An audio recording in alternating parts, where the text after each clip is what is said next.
Good evening and welcome to TDM Talk Show. I'm your host, Joana Freitas. With us this evening we have Carlos Frota, former Portuguese consul here in Macau, former ambassador in Indonesia and a professor at USJ. Carlos Frota was also the Portuguese ambassador for both North and South Korea from 2002 to 2006. Good evening. Thank you for being with us on the show. Thank you very much for tonight. your invitation. Thank you. Thank you. I would start with your former role as an ambassador. You were based in Seoul, but you also had the opportunity to visit North Korea, a country where you were also the non-resident ambassador for.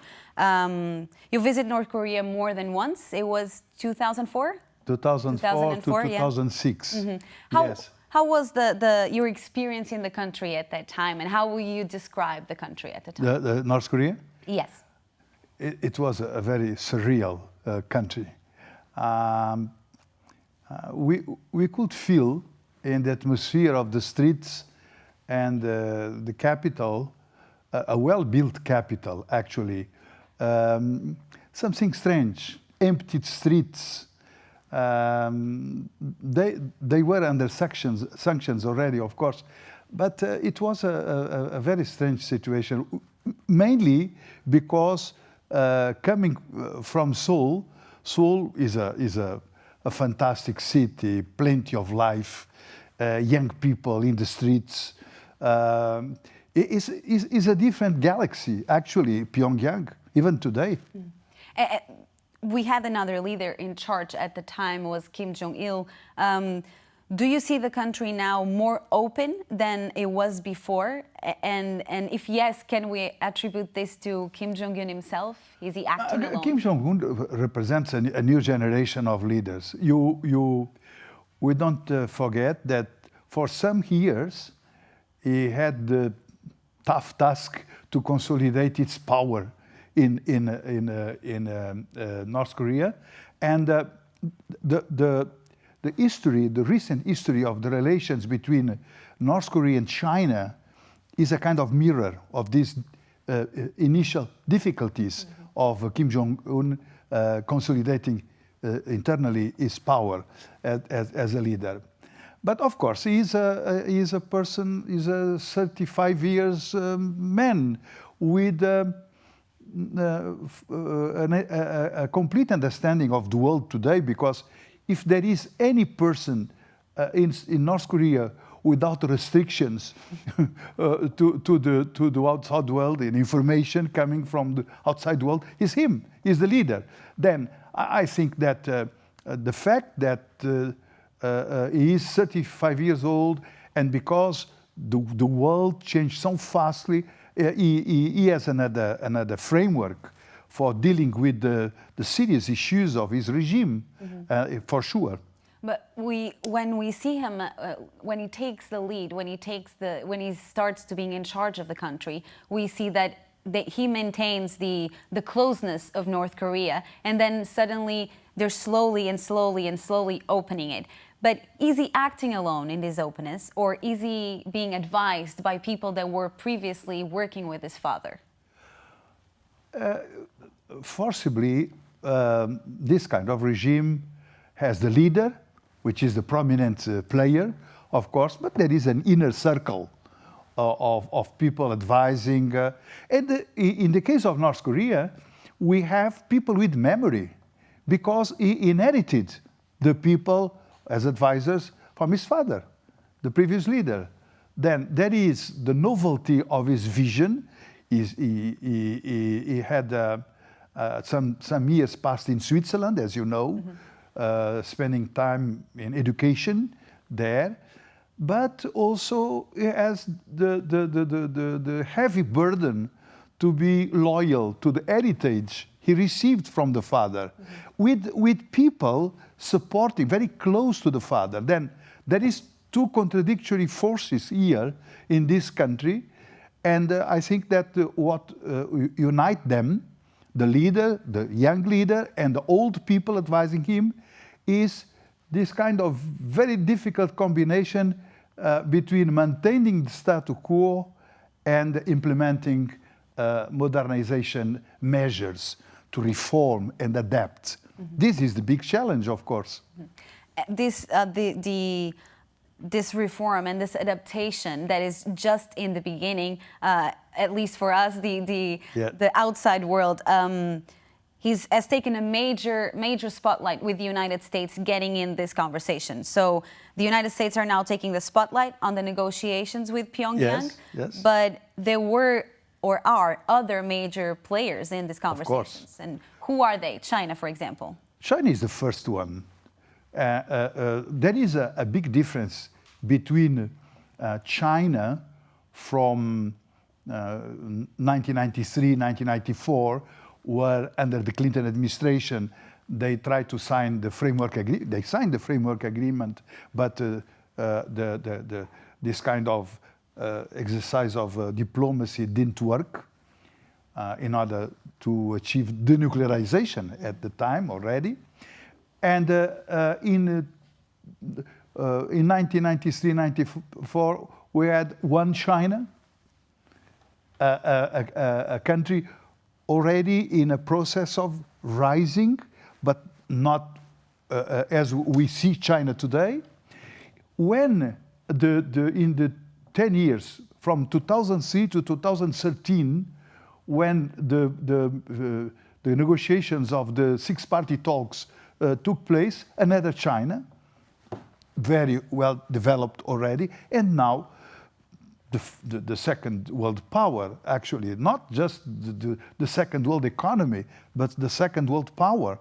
And then we see that China is really the big player for many reasons. China is the neighbor.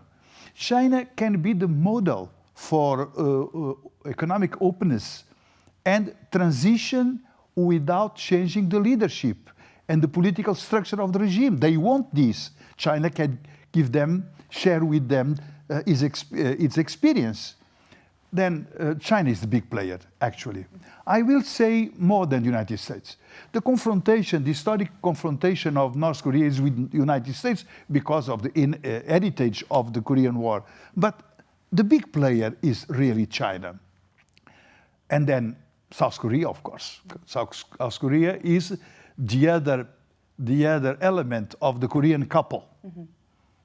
Is with South Korea that they can talk about the common heritage, the prospect of unification, how they can build together this peninsula belonging to the same people. Mm-hmm, mm-hmm. It's very, very, very, very difficult. Sometimes I was moved by, for instance, the spectacle of buses full of old people coming from the north to meet close to the border, mm-hmm. with parents from the south.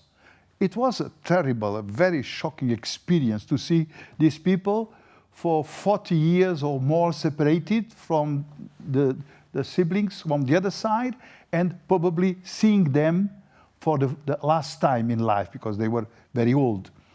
Then you see, in this equation, of course, South Korea plays a very special role. And then we have Japan. Mm-hmm.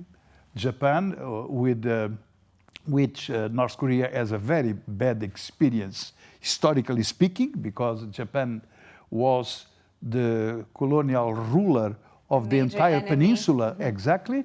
They have a very, very bad experience with Japanese because the Japanese tried to eradicate the Korean identity, the Korean culture, the Korean language. Something that is very present in Seoul. You still have the prison and everything that shows how the Korean people still feel that towards the Japanese. Dual generation has memory. People with the new generation likes to see in terms of present. And the present is full of promises because they are rich, they reach a level of prosperity unthinkable 5 decades ago. And of course, these young people are turned to the outside world because South Korea is a technological power, mm-hmm. big power, technologically speaking. And then people are very much turned to the future, the present and the future.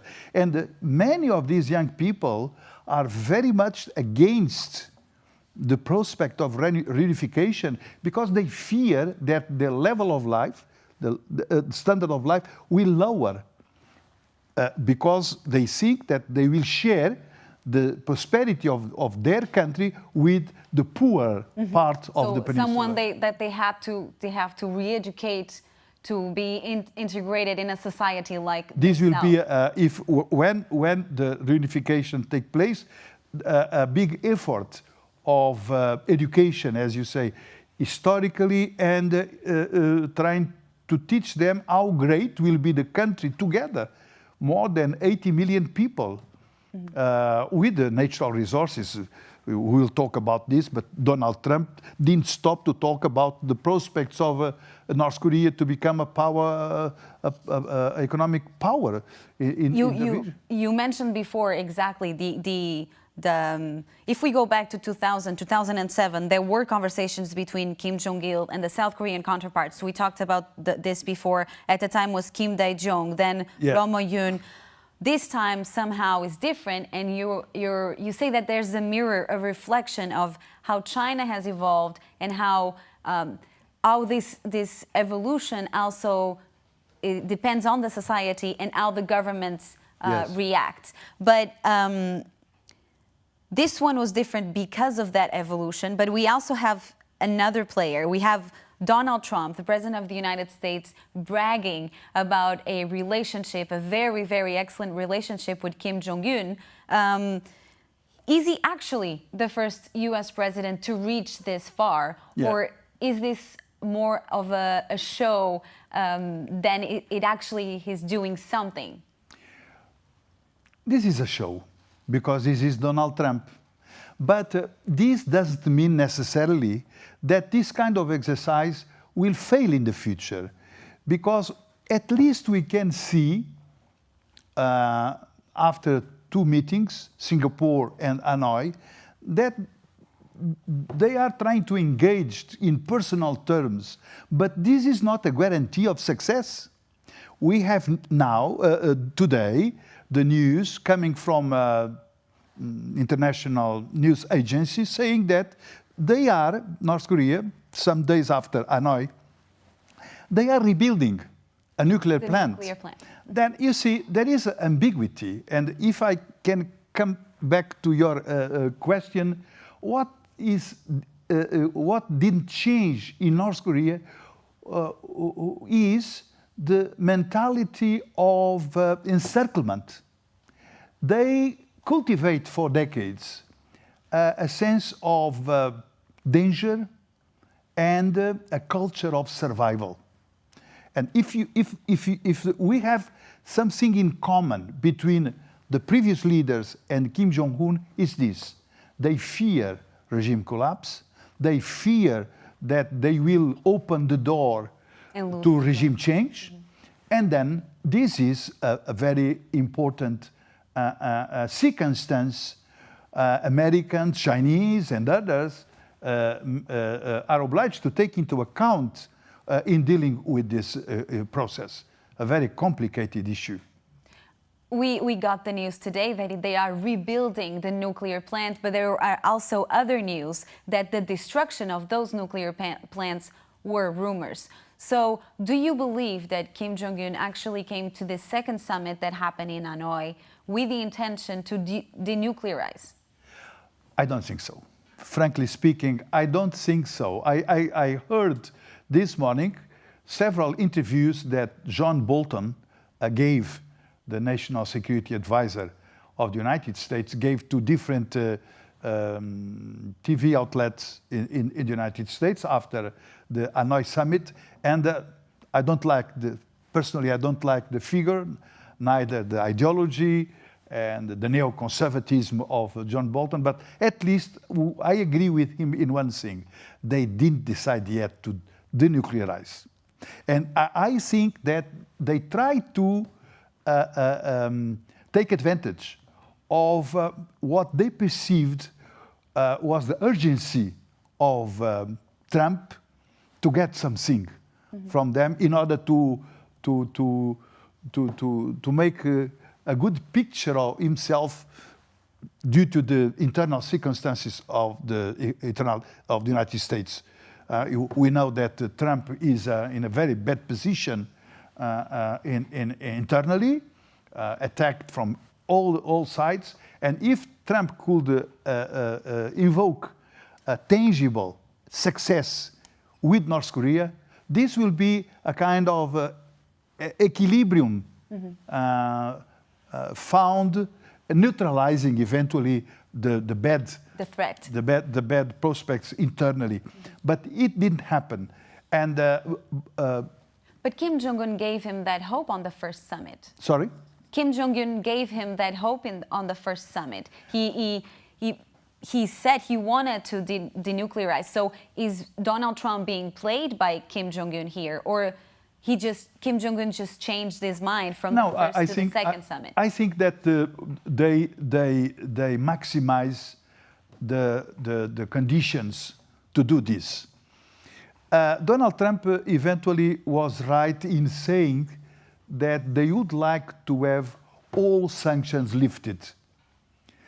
And when the Minister of Foreign Affairs of North Korea gave this interview correcting Donald Trump, I think that it was half-truth what he said.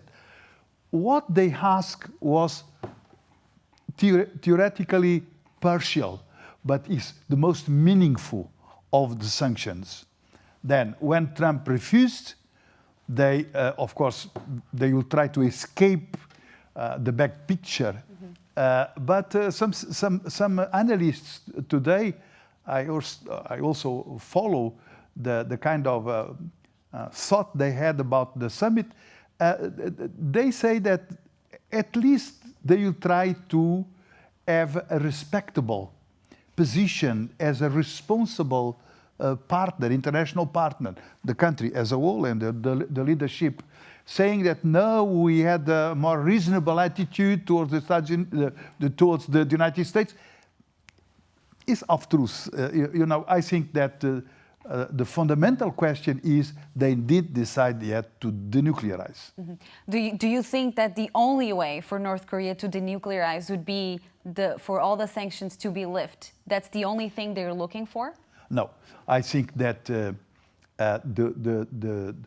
kind of guarantees, because they are not searching the dismantlement of the sanctions as an end in itself. What they are aiming at is to be given the guarantees for the continuation of the regime from the United States, but also from China and the other players, mainly from the Americans, but also from the other players, which make me, remembering the exercise of 2003-2013, the six-party talks, which were the most comprehensive negotiation exercises concerning the Korean Peninsula. And there, the North Koreans had all the important stakeholders of this process: China, Russia, South Korea, Japan, and the United States. I think that the only formula to solve the problem is go back to this kind of exercise with one thing different now. The leverage of China over this process. China is different now. It's much more important. The weight of China can make the difference. But do you think the United States will recognize that China has a bigger role in this process than the US actually has? Trump, during the summit, I heard today, called to President Xi Jinping in a kind of a call for the Chinese president to rescue a little bit the negotiations. We are also seeing a different diplomat in Trump than usually. He deals with everyone his way, and now he's more calm in these negotiations and actually asking for help from China. I think that Trump understood that one thing is to speak to a conquered audience of his supporters. And one other thing is to talk to an interlocutor who is far away from him in terms of culture, political culture, in the large sense of the word, and also with a so different political situation to deal with. Trump, I think that he was obliged to cross a long bridge to arrive to the mentality of a so different interlocutor. Then I think that the adaptation of Trump was absolutely necessary. If not, there was no possibility of dialogue, of course. But what is wrong in Trump that he thought that this kind of personal diplomacy, erasing all the diplomatic effort from his predecessors, is wrong. Every international question has its complexity. And you cannot dissimulate its complexity because the leader thinks that he can, with his charm offensive, to deal or to solve everything. It's not true. What is at stake in North Korea is the survival of the regime. Then I think that in Mar-a-Lago, at the end of this month, President Xi Jinping will meet Trump. Trump will receive the Chinese president. They will have a serious talk about this, I'm sure. And it depends, of course, of the outcome of the war on tariffs, if they reach a deal or not. They're saying they're close to reach one. So I think that they will reach a trade deal, but without the deep exigency of Trump at the beginning of the negotiations. Probably China will buy more, but China cannot give up in order to satisfy Trump with the structural reforms Trump is asking for. Because China has its own strategic goal. The state in China has a very important role in the direction of the economy. China is not, and is not trying to resemble a liberal economic power. China is a mixed economy with a strong intervention of the state. Very controlled and the state, economy growing. Exactly. And then you cannot imitate the United States just copying the model. The Chinese model is different. We have you're mentioning the tariffs war, the commercial war that is going on between the United States and China. There's also news regarding the possibility of the U.S. going back to North Korea to reinitiate the negotiations with Kim Jong-un. At this moment, are we living in a reality that enclosures a lot of different themes that touch each other, like the trade war touches the negotiation that is going on with North Korea? Is there sensibilities that China and the U.S. have to pay attention? There is an influence in the mood of the people. If you have a lot of common ground between the two interlocutors dealing with a different question, you are more at ease. Of course, the dialogue is easier, the atmosphere more friendlier, etc. But what is true is that the meaning of the two questions, the trade war and the Korean issue, is quite different. In the first issue, you are dealing with how the two bigger economies in the world, are framing their relationship for the years, even decades ahead, because I don't see in the short term or medium term again another war, trade war with this wide spectrum of issues to be dealt with. But I also think that of course the Korean issue is a quite different issue, dealing with what? With very sensitive for all the countries involved. The format the organization of this region of Northeast Asia, geopolitically speaking, for the future. What kind of role the United States will have in the region? What kind of assurances the possible negotiations can give to Japan and South Korea?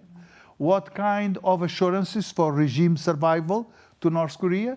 And what is the role of China, which is the dominant power in the region? If you ask me, then how you can start?